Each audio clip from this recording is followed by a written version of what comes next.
Hey y'all, welcome back to Raw Recovery, the community. My next guest was referred to me by my good friend Allison, who is also a part of the team. She knew that this gentleman's story would help and impact a lot of people, and his story needs to be shared. If you would, please welcome Joe. How you doing, Joe? I'm good. Thanks for having me. Thanks for being here. I'm Joe. I'm a recovered alcoholic. Mm-hmm. Tell the people a little bit about yourself. Who are you? So who am I? Mm-hmm. That's always a hard question to ask. I could tell you things I do, and what my life looks like.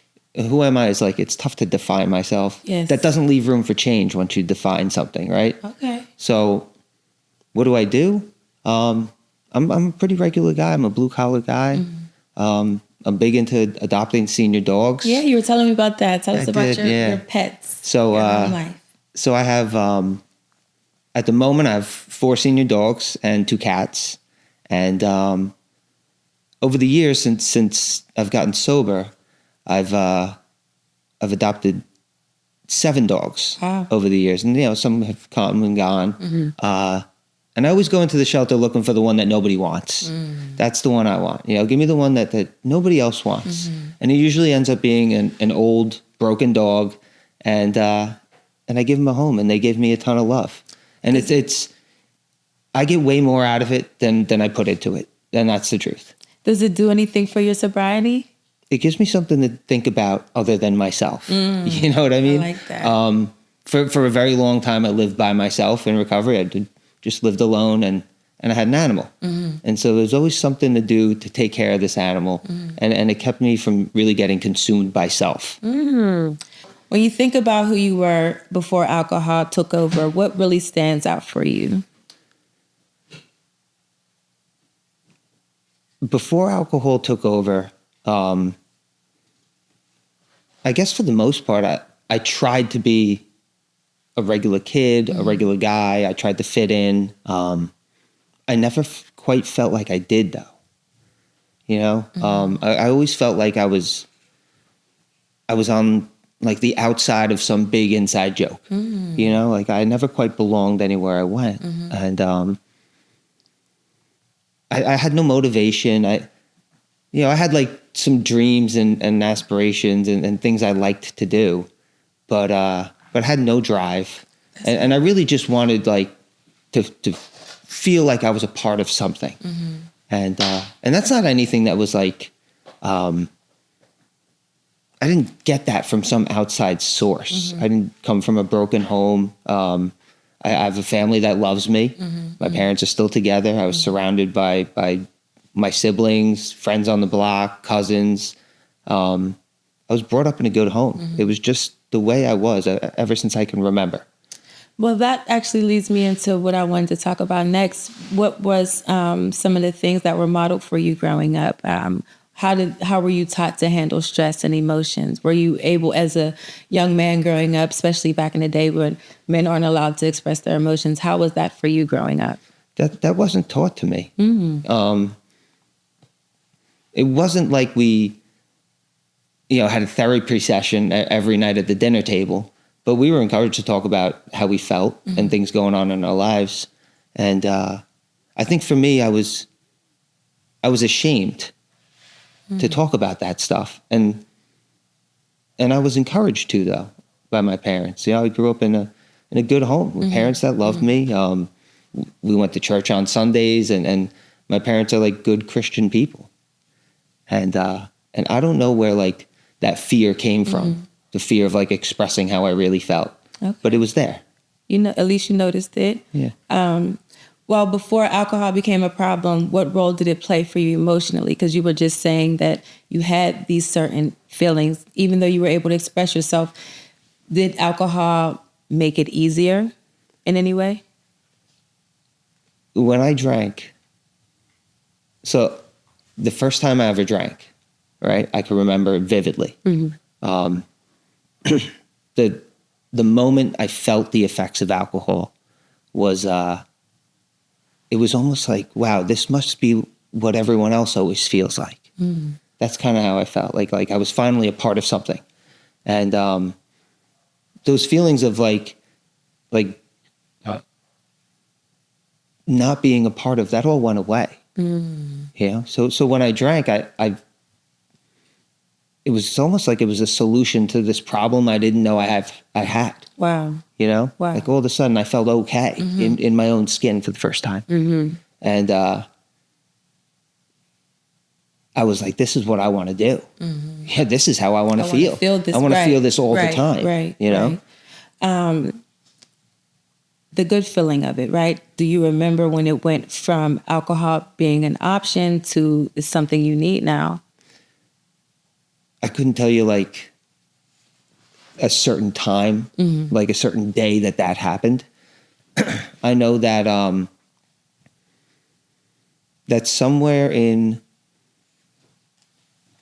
my early 20s, late teens, early 20s, is when like I needed to drink or other substances. I needed to do something every single day to make it through that day, you know? And it wasn't, I don't know if there was like a moment that I could really recall. That's fair. But yeah, in my late teens, early 20s.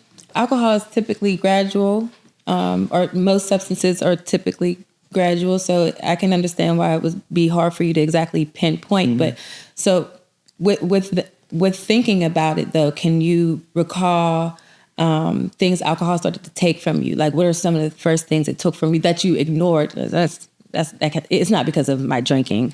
Can you think back to those moments? Yeah, I mean, as a direct result of my drinking, I was kicked out of college as a freshman. I was kicked off the baseball team that I was on. Wow. I was in college on a baseball team. I got kicked off the team for getting arrested for smoking pot. And then shortly after that, there was another big incident at this college, and I broke a bunch of stuff, and I was drunk the whole time, and that's when they asked me to leave. And so that's like a big one, you know? I never went back to college. I don't have anything but a high school education. Okay. And so that took that from me. And then it began to take like my freedom. That was my first arrest. But that was the first of like many arrests and many court appearances with alcohol and drugs related to them. So Got you. What was happening to you internally long before anyone even noticed you had a problem? What are some of the memories and feelings that you were feeling that you weren't even able to share at the time? Because maybe you didn't even know what was actually happening to you, what was going on with you, that you had a problem. Because again, you said you're able to speak freely with your family and friends. So what was going on inside of you that you weren't sharing? Well, a lot of it was, I surrounded myself with a bunch of guys who it appeared that they drank like me. They liked to party, you know, and so we would drink together, and I thought we would drink the same. And in my mind, like I was just one of the guys. And then other times I would find myself like everybody else has gone to bed. If I was like living with a bunch of guys in an apartment or something, and I was up by myself smoking pot and drinking. And that's when I noticed like maybe I'm a little different, you know? And I couldn't understand why people didn't want to drink and do drugs all the time. You know, I didn't understand that. Like when I'm drinking and I'm doing drugs, the best time to do that is always right now. You know, and my favorite drink's the next one, and that's how it was. And I noticed that not everybody was like that. You know, and so. At first I thought it was like I was some kind of cool guy who was able to like handle this. Right. And then I started to be a little bit ashamed of it. Right. You know? And so I would hide it a little bit. I was really bad at hiding it. But I would I would tell myself I was hiding it. That's literally I'm on edge listening to you because like I'm putting myself in your shoes like I always do. Every word. And one of my next questions is what did it look like on the days when you were trying to hide it? Like what did that look like? And were you hiding it? Like did you think you were hiding it? Like what did all of that look like for you? Okay, so in the beginning when I was trying to hide it, it looked like me ordering an extra shot at the bar or me having a couple of drinks before I went out to the bar to meet people. Maybe staying up later than everybody else. And when the party's over, I'm alone drinking. At the end, trying to hide it looked like me drinking malt liquor in the porta potty at work. Wow. You know, that's the truth. Wow. And that's, Brother, so. drinking in the porta potty just gave me a flashback of in between breaks, drinking in the bathroom at the 7-Eleven across the street from my job. Yeah. You know what I'm saying? When we were speaking earlier, before the show, we were talking about how we do things that are different when we're in our addiction. And that's definitely a behavior that a normal person isn't going to be doing. Drinking in the porta potty, or drinking in the bathroom at the 7-Eleven, or drinking in the doctor's office waiting for the doctor to come in. Yeah. You know, so when did you realize you were living you're hiding it, and now it's like basically becoming you're living two different lives? When did that start to sink in for you? I mean, I don't know if I ever had this realization that I was living two different lives. Especially toward the end of my drinking, it was no secret. Everybody who knew me knew what I was. I wasn't good at hiding it. But so it wasn't like some realization that I was living two lives. I was just hoping and praying that people didn't realize how bad it was. Okay. You know, that was like the lie I told myself. Like, maybe people don't realize how bad this is. And maybe I could figure out some semblance of control over this thing. You know, I knew that there was times early in my drinking where I would go out, I would drink, I would have some laughs with my friends, I would talk to some girls, maybe I would get a girl's phone number. Nobody would punch me in the face, and I would wake up in a bed. That was a good night, you know? I knew those times had happened. And as my drinking progressed, those times got further and further apart until they were non-existent. But I would tell myself that, I'm going to figure out how to get back to that. You know, if I could just figure out how to drink a certain way, or maybe do a little more cocaine, or maybe a little less cocaine, you know, balance it out. Try to balance it out. I could never figure out the right. That's right the mind equation. of an alcoholic, people. Yeah. I couldn't come up with the right ratios and all that stuff, but we never do. I kept trying, and that was like the lie I told myself. That was I really never let myself see the truth about me. You know, that I had absolutely no control over my drinking, whether I was going to drink or not, or how much I was going to drink. All bets were off. You know, I was going to drink whether I wanted to or not. And when I started drinking, I couldn't tell you when I was going to stop. I had to be stopped, you know? And that's just, I do know, Joe. That's what my alcoholism looks like. I do. That was deep. What is the scariest and darkest thing that you've been through, or that has happened to you while you were in your addiction? That's a tough one to answer. I know that there was times where physically I was in danger. I drove drunk a lot. I mean, if I'm drinking, I'm driving. Right. And that's a terrible thing to say, but that's just the way it is when I drink. I got places to go and things to get, and nobody's going to stop me. So looking back on that, that's some pretty scary stuff. I was, I was a hazard to myself and everybody else around me every day for a long time. And then there's that emotional darkness where yeah, break it down for me. I just didn't want to be alive. I didn't want to be here anymore. You know, I couldn't, I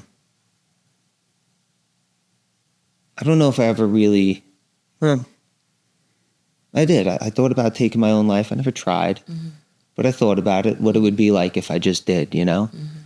That's a terrible thing for someone to think. I don't want anybody to think about that. But that's the truth. That's where alcohol brought me. That's where drugs brought me. And then just waking up, that in the morning, I feeling in my gut, fuck, I got to do this again. You know, every day was the worst day of my life. You know, and that's the darkest thing about alcoholism and addiction. is I woke up and every day, that was the worst day of my life. Every day was the worst. Joe, like, I understand what you're saying. But it's like, one of the things that I say is like, it's like you're in this darkness and like you just want to get out, like, you know what I mean? But you just can't get there. And I understand what you're saying. Like, I wasn't suicidal, but I've been in a place where I didn't care if I lived or died. Yeah. And again, we stressing the fact that alcohol causes depression, and it plays tricks on your mind. You know, gives you hallucinations after severe drinking and things of that nature. So, just for our audience to remember, like, you know, that's the effects of alcohol, how it affects the brain with the chemicals. It's the depression, and it makes you feel like you're in a hopeless place. Yeah. What is one of the sickest lies alcohol convinced you about yourself? Because the disease makes the mind just run, right? Yeah. So what is something that you knew sober doesn't even make sense, but in your sickness, and what has alcohol convinced you to make sense? Well, there was a lie I told myself that somehow, someday I was going to be able to like control and enjoy this. But then there was other things like people don't care. You know, like I'm not worth it. That was a big one. You know, like I had no self-worth. You know what I mean? Like I didn't care what happened to me, and I believe that other people didn't either. You know, and that's not true. That's never been true. Right. You know, I have tons of people who love and care about me, and I didn't see it or didn't want to see it, or you know, it made it easier to drink the way I drank when I told myself that. That's really what it was. Yeah. What part of your addiction do you still struggle to say out loud? Because I got some skeletons that I'm still not ready to release just yet. I could tell you that there's certain things that I've done in my alcoholism that I don't want to share on a podcast, right, and with like the general public or even some friends. But through my recovery, I've gotten out every single dark secret to somebody. I've been able to tell everything that's been going on to somebody, and so I really don't have any secrets anymore. That was perfectly said, Joe. Whether you share it with me or it's about getting it out. I feel like one of the things I say often is our secrets keep us sick. Silence keep us sick. You know, keeping those memories to yourself. You don't share with everyone, obviously, to protect yourself, but it is important to get it out there. And I appreciate anyone who's strong enough to get it out there, but specifically our men who are listening in, who still had the stigma that you're weak if you ask for help. So again, I respect the fact I respect your journey. Yeah. Oh, I need a lot of help. I get a lot of help. I can't stay sober by myself. I couldn't get sober by myself. I needed a lot of help. You know, I needed, and then the help was always there. It was offered, right? I went to my first outpatient rehab when I was 18 years old. I had my last drink when I was 30. Okay. And so I went to multiple outpatients, multiple inpatients. You know, I tried to stop drinking over and over again, and I was offered help over and over and over again. I had people coming and checking in on me, making sure I was still alive and stuff like that. You know, I can't do any of this alone. We're not meant to be alone in this life. This thing is called Raw Recovery Community, right? A community. Like that's like the whole essence of my whole life is my relationships, right? This relationship we're having right now, like we're talking about alcoholism. We have this common bond, right? My relationship with my family, my relationship with my girlfriend, my relationship with the pets I have at home, you know, my coworkers. My whole life is a sum of my relationships. And so if I want to get sober and I want to stay sober, there needs to be some relationship there with other people who are like me, And through that, I've been able to build a relationship with a God as well. And then that's what keeps me sober one day at a time. Well said, Joe. Sorry. Well said. What part of your life quietly collapsed while you were drinking that you were trying to keep afloat? Relationships are one of them, right? I was a burden on my family, and they still, wanted me around, but my friendships, it was tough for my friends to watch me do what I was doing to myself. Yeah. And then even when they would invite me to do things, I couldn't. I just couldn't. I was a prisoner.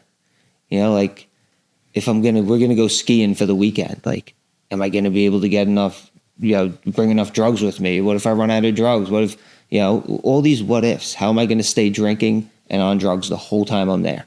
And I would end up saying, no, I can't go do that. I can't go with you guys to the Virgin Islands. I was a prisoner to drugs and alcohol. And I really just watched it pass me by from a bar stool. And I couldn't do anything.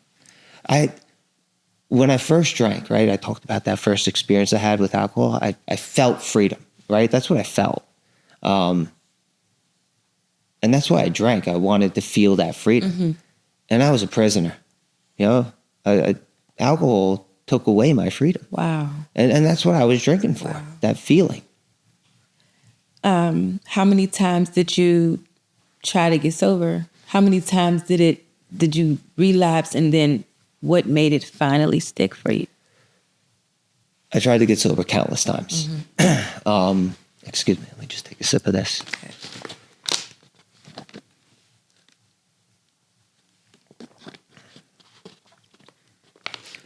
The first time I went to an outpatient program, I was 18 years old, and I just gotten kicked out of college, and they gave me like this. They said, "Oh, you could come back if you pay restitution for all the things I broke, and you complete this outpatient program." So I went, and that's where I was introduced to like what recovery is. Okay. It wasn't for me. I didn't believe that I needed this. I was 18 years old. I couldn't see myself as an alcoholic or a drug addict at the time. And, but it did like plant the seed, right? And so over the years, like I would try to like get sober when a girlfriend would break up with me, when I'd lose a job, when my parents were mad at me, when my roommates were mad at me, like when I had some big enough consequence as a result of my drinking that like I thought, oh, maybe this is a problem, And usually it was short-lived, a day, two. Never really got much more than that, a couple days here and there. And then as legal things started piling up, I went on probation. I got arrested for a whole bunch of drug possession and resisting arrest and all this nonsense. So I went on probation, and I couldn't stay sober for probation. I can't stay sober for anything. So eventually I failed the drug test, and then I go to an inpatient program. And 28 days, right? Again, I didn't think I needed it. And the first inpatient program I was in, a week and a half in, some kid had pot. I ended up smoking pot, and I didn't even stay sober for the 28 days I was in there. Wow. Right. I couldn't even manage to stay sober for the 28 days I was in there. But I came out, and there was a little bit of a plan, and I half-assed it, and I got drunk. I drank the day I got out, A couple years later, still on probation, I go away again. Now I'm in rehab for 90 days. And again, I can't stay sober for the 90 days in a rehab. I'm not an opiate guy, but somebody showed up with Suboxone, and I knew that would get me high, so I took it. It was terrible. I was throwing up. I felt terrible. But I couldn't even stay sober for 90 days in an inpatient. Somebody just shows up and says, oh, I got Suboxone. I don't even think, right? In my head, I know that that's going to get me high. No thought of the consequence. No thought of like, oh, is this a good idea or bad idea? Right. I said, I'll take one. Yeah. Wow. When I got out of rehab, I had this plan that like, that scared me a little bit. Like, oh, maybe I should kind of take a look at my drinking and my drug use. I drank the day I got out. Right. Drank the day I got out. And I would go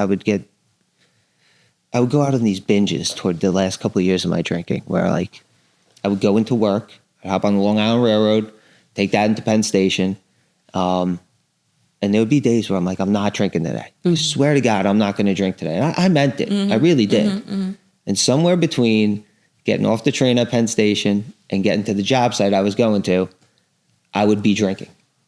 And sometimes there was not even a thought. I'd walk by a bodega and I'm in, I'm out, and all of a sudden I'm drinking. Wow. And then I'm off on another run where like I don't go home. You know, I always had a home to go home to, but I would choose to stay in here. And I would stay in Manhattan. I would ride the trains. I'd sleep on the trains for weeks, 2, 3, 4 weeks. I would just live on the streets. Wow. I would sleep on job sites. You can't be late to work if you sleep there. Right. That was like my thinking, you know? Right. And it would be this vicious cycle like that. Eventually I'd hit this wall where like I just couldn't go on anymore. I would dry out for like a couple of days, and I would swear to God I wasn't going to do it again. And the same thing would happen. It happened over and over and over again. So I tried to stop drinking countless times. Yeah. You said something about you could just be walking past and without a thought, you would just go to the store. Were there ever times when you did contemplate, and then what lie did you tell yourself that made it okay to drink? Like, is there a specific lie or random? Like, did it depend on the moment? Like, because you said you would walk past and maybe you just randomly grab it, but I'm sure there were times where you contemplated. Yeah. What pushed you to say, "Hey, I'm gonna go"? I could think of one time specifically. I had managed to not drink for like 5 or 6 days. I went into work, right? I worked like a whole week. I was on this job, and I laugh now because it is kind of comical, but I was a total disaster. Everybody on the job knew I was a disaster. My boss, everybody. All of a sudden, like I go like 5 or 6 days without drinking, and guys noticed. They're like, "Oh, you're doing good." The foreman's like, "Oh, you seem great. You know, you seem like you're doing good." But the job ended in that 5 or 6 days, and so everybody gets laid off. It's construction. That's the way it goes, which is normal. That's not like a traumatic thing for a guy who does what I do. So I get a layoff check, and okay, I'm gonna go home, pack my stuff up. I earned this one. I stopped at the bar on the way out, the one that I hadn't been at in 5 or 6 days. But you said I earned this one. I earned this one, right? I earned it. I stayed sober for a while, so I've earned the right to go out and drink again. It was 6 days. For me as an alcoholic, that makes perfect sense, bro. Like I completely, you earned it. Like it was hard work. 6 days is an eternity. Right. It was an absolute eternity. Wow. Guys would tell me, "Oh, you look like you're doing good." I was dying on the inside. I was dying on the inside. I didn't have my baba. You know what I mean? Hell yeah. I was dying. So, the second I got laid off, I said, "Oh, I earned this one." It was complete relief. Before I even took the drink, I felt relief because I knew it was coming. You know what I mean? Yes, I do know what you mean. And was it up for you after that? Or did you go on a binge? I was out. Straight binge. Right back to where I was. Right back. What is it? They say, I don't want to say it and mess it up, but it's just like if you stop drinking for so long and then you pick back up, it's like you start where you ended or something like that. Yeah, that's been my experience. It's been mine too. Yeah. I want to be very clear about that. It's been mine too. I am not a successful drinker. Even when I think I've done figured it out, it's 3 months later and it's a binge that I didn't even expect to come. How did this happen? How did I get here? Yeah. Whew. What scared you enough to stop pretending, bruh? What was that? What scared you enough to stop pretending? To stop pretending? And also, what does surrender look like for you? So, finally stop pretending, and now you're at the point where you're surrendering. So stop pretending, right? I stopped lying to myself. That's the truth, right? Like I stopped lying to myself about what I am. I don't have a choice on whether I drink or not. I don't. And that's the truth. I would always tell myself that like I was choosing to do it. right? Like, even those times where, like, I swore I wasn't going to get drunk, and then I did, I'd be like, oh, well, I decided to start drinking. I didn't decide to start drinking, you know? That was chosen for me, right? And so surrendering to that, like, I came to realize that, like, no matter what, I was going to drink whether I wanted to or not. I, on my own, was not going to stop this. That's the surrender. Wow. I can't do this, right? And then I accepted help, right? I was in my third rehab, which was that moment of surrender came. So I went to a long-term treatment center. They said, they put me in this place. They said, we're going to put you in here. We'll let you know when you could leave. It was an indefinite stay. They said, you just got to be in there a while. I went on through the task program, which is like similar to probation. It's like a street crime kind of program for people. Okay. And so my first meeting with this task officer after the judge sent me to go see this task officer. What happened was I got honest. Like, it was an accidental case of honesty. It wasn't because I wanted to get well. I was just tired of lying. Okay.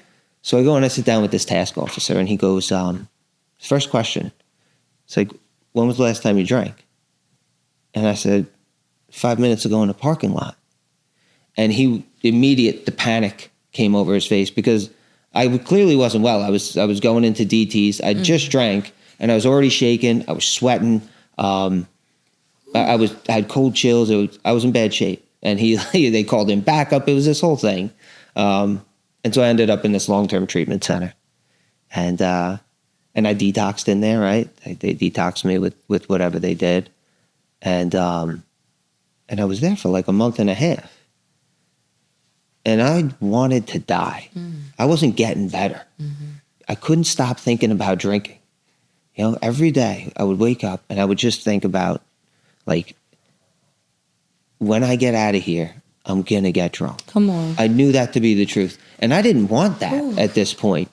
You know, the life I had sucked. I did not want to live the life I had. But I knew that I didn't have any other choice. Right? So I reached this point while I was in there, and a couple of guys talked to me. And I finally got honest with them. They asked me, like, are you done? And I finally answered that question honestly. People would ask me that. Oh, you done drinking? Have you had enough? And I would say yes, because I thought that was the right answer. These guys asked me that question, and I just said, I don't know. And when I said, I don't know, I knew that was the truth. Like, I don't have a choice in this. That was the moment of surrender. Okay. You know? Very well said, Joe. I appreciate that. Again, every time my guests are explaining their experiences, I'm literally putting myself in your shoes. And that saying, I don't know, I feel like broke something in you, because it's like, it's okay to not know. It's okay to just be in this space right now and then try to figure it out. But you don't have to always be okay. Yeah. So how long have you been sober today? Today? How much clean time do we have? So I had my last drink on March 26th of 2015. Let's clap that. So I'm clapping for all the people that helped me, because I don't do any of this alone. Okay. I left to my own devices, I am drunk. Respect. You know? So it's 10 years, almost 11 years. Right. Okay. I had my last drink in that last rehab I went to. My mother drove me there, right? I left the task officer. My mother drives me to this rehab. I left my last drink in the parking lot of that rehab with my mother.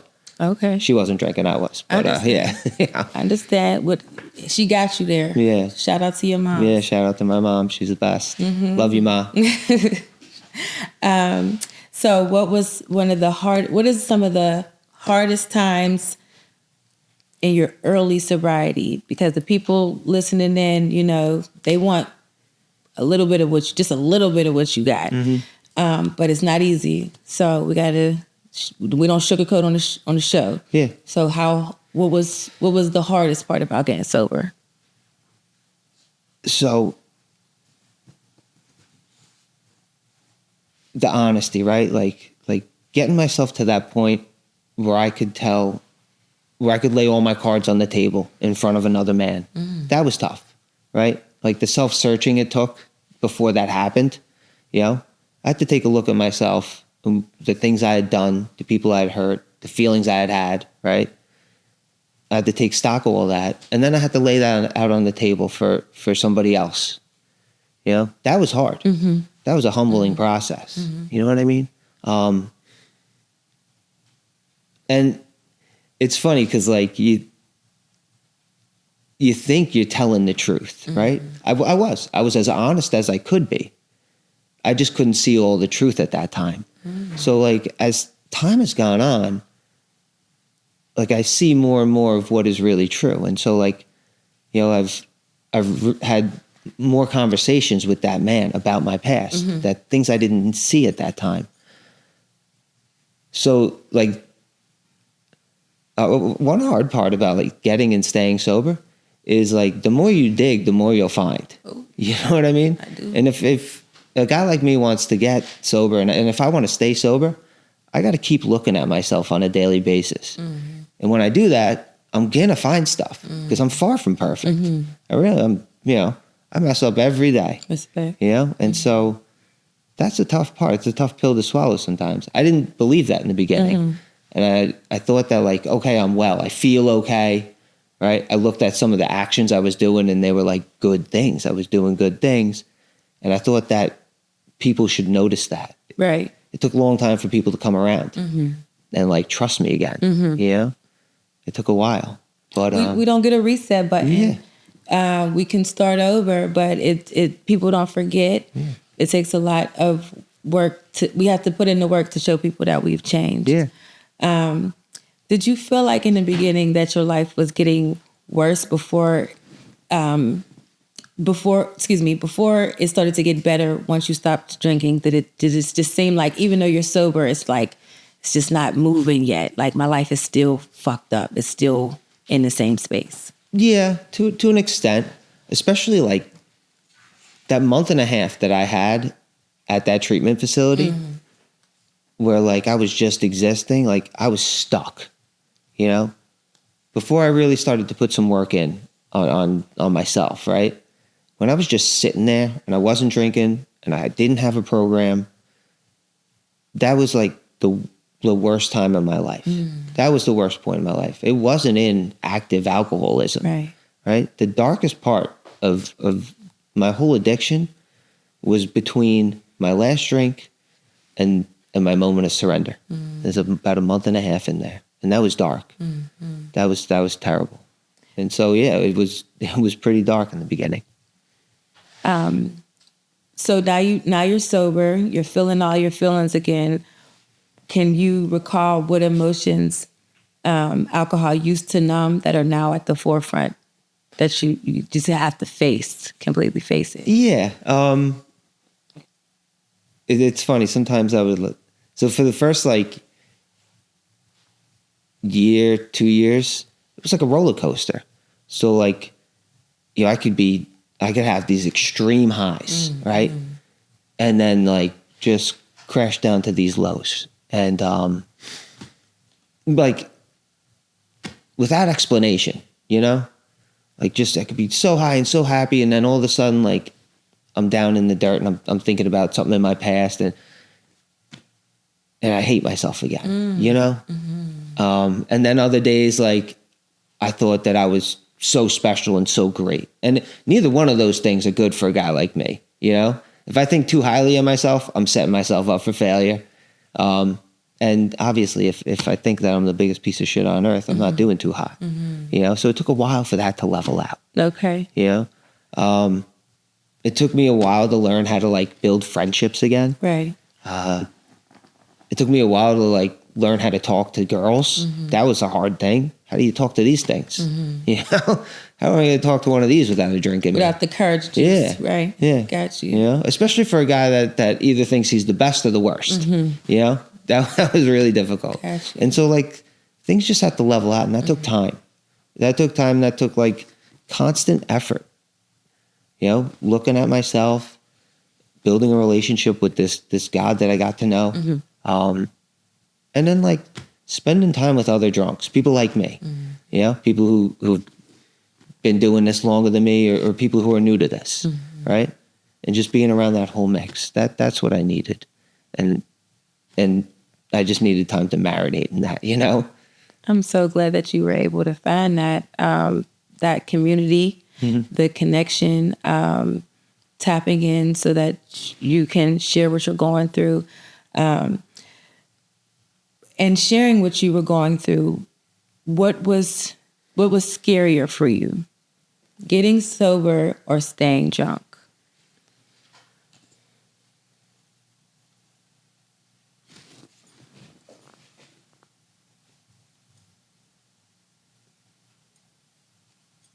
I think this scary part was what life was going to be like without a drink, right? Like, what am I going to be?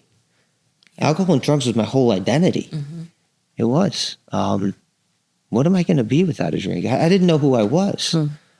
People would ask me, like, what kind of things are you into? I couldn't answer the question. Yeah. All I did was drink. I was not about anything else. So I didn't have a personality. That was scary. Like, what am I going to be? So getting sober it was scary. What's life going to be? At least alcoholism sucked, but it was familiar. Right. Yeah. Right. So definitely. Okay, so what does life look like today compared to when you were drinking? It looks very different. Yeah. Night and day. Night and day. Every day is not the worst day of my life.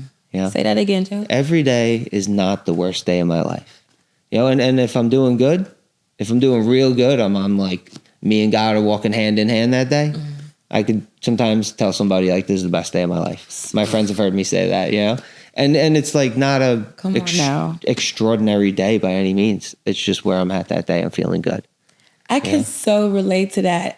I say often, it's not. It doesn't have to be like something spectacular going on in my day, but if it's a good day, it just feels amazing. Yeah.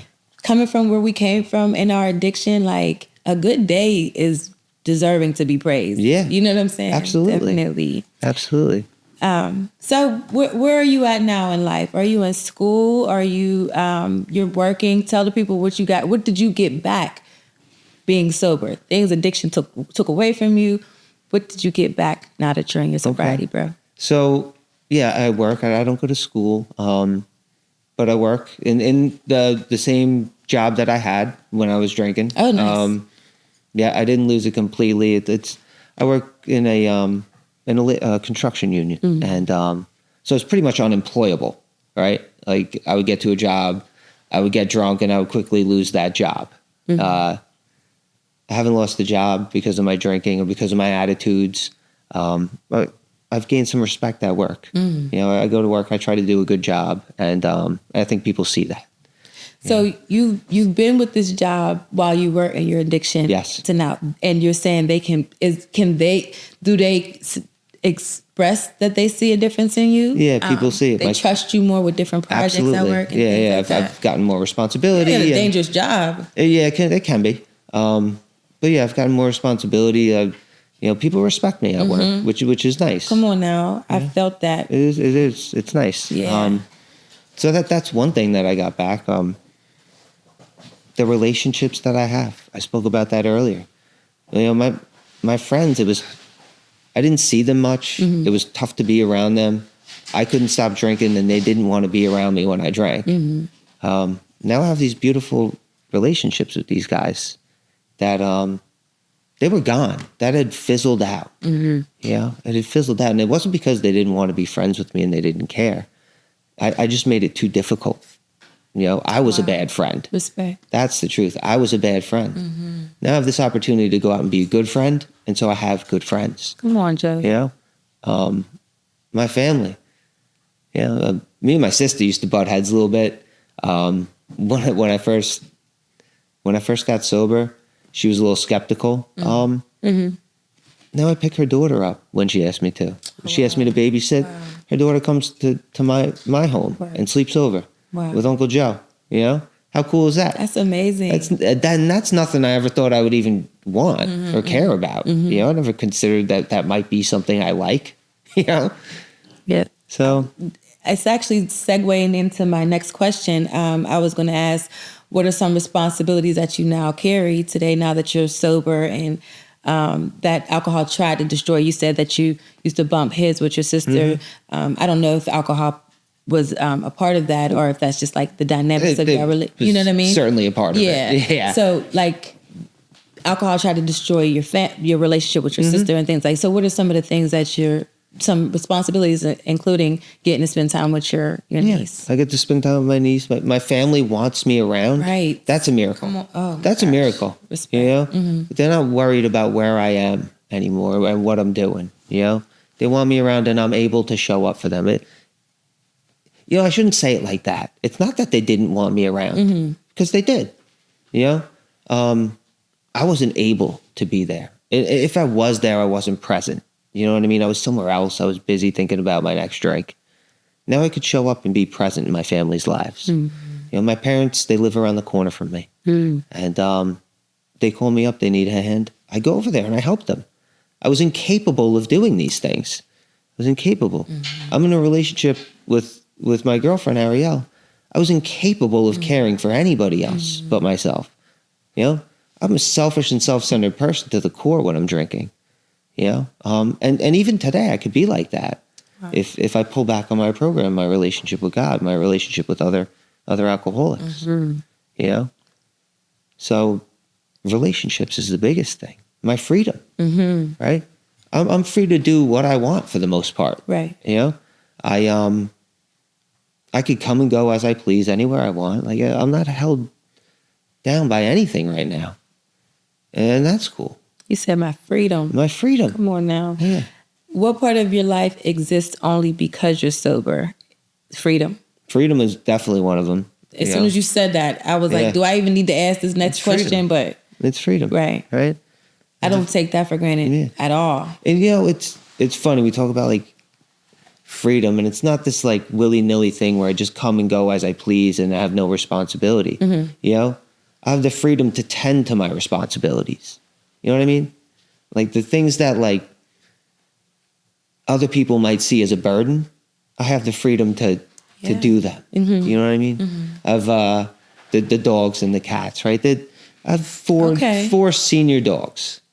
They are 3 of them are 14 years old. 1 of them's 8. They need a lot of care. You know, I chose this with my freedom. I chose to have these animals in my life. You know, and I have the freedom to care for them. You know, that's a cool thing. And that's not a prison. That's I have freedom to allow this into my life. So many things. How beautiful is that? It's what? That's cool. I'm just listening to you. Yeah. Like you get to do these things because I'm sober. You wouldn't even have the strength to care for one dog. You said you have 7? I've over the years I've had 7 if you add them all up. But when you adopt senior dogs, they kind of come and go quick. Right. Okay, I got you. But they need a lot of attention. I'm sure they need a lot of things care. You can't do when you're end of life care. Is really what it is. Okay. So, and you mentioned that you've been able to sustain a job and be able to still have money, which is important. Yeah. Aside from financial things, what have you gained in your sobriety that has nothing to do with money? I think I spoke about a bunch of it, right? We talk about freedom being part of it, but the relationships I have, right? Like I said, I didn't know who I was and the things I liked. I know a bunch of stuff that I like to do now, things that I enjoy. Right, you know? Right. Getting back to you. Yeah. I'm starting to get to know myself. It's taken a while. It's taken 10 years, 10 plus years. But I'm starting to get to know myself better and better each day. And, you know, when I first got sober, I had no idea who I was. I had no idea what I wanted out of life. I had no idea about anything. You know, I was like a deer in headlights. You know, now like I'm starting to get an idea of what direction I want my life to go in. And, you know, I don't know if it's going to go that way or not. You know, we spoke about this earlier. None of us like get a blueprint to where we're going in life. Right. But I could kind of steer the ship a little bit, right. You know? Right. And some of it has to do with money, but a lot of it doesn't. A lot of it has to do with like the man I'm going to be. Am I going to be a good partner to my girlfriend? Right? Am I going to tend to my friendships? You know, am I going to try to be helpful to some people? You know, I spent my whole life taking and taking and taking. Okay. And part of what I do to stay sober is like, I do my best. I'm not the best at it, but I try to give back. I try to think about other people. You know, like I said, the majority of my time is spent thinking about me, but I'm getting better. You know. Well, I appreciate the honesty, you know, and you're making strides to be the best person you can be for other people. I do still want to know the relationship with yourself. How has that changed since you've been sober? Not every day is the worst day of my life, Yeah, right? exactly. I'm not the biggest piece of shit on the planet. I'm also not the greatest, you know? I know that I'm a flawed person, but I'm a good person, you know? I try hard. I try hard to do the right thing. I think that's really important, you know? And I fall short a lot, and that's okay. You know, that's just that's another chance for me to allow some more help into my life, right? When I fall short, I can get some help from other people. I could get some help from this God that I've gotten to know through my recovery.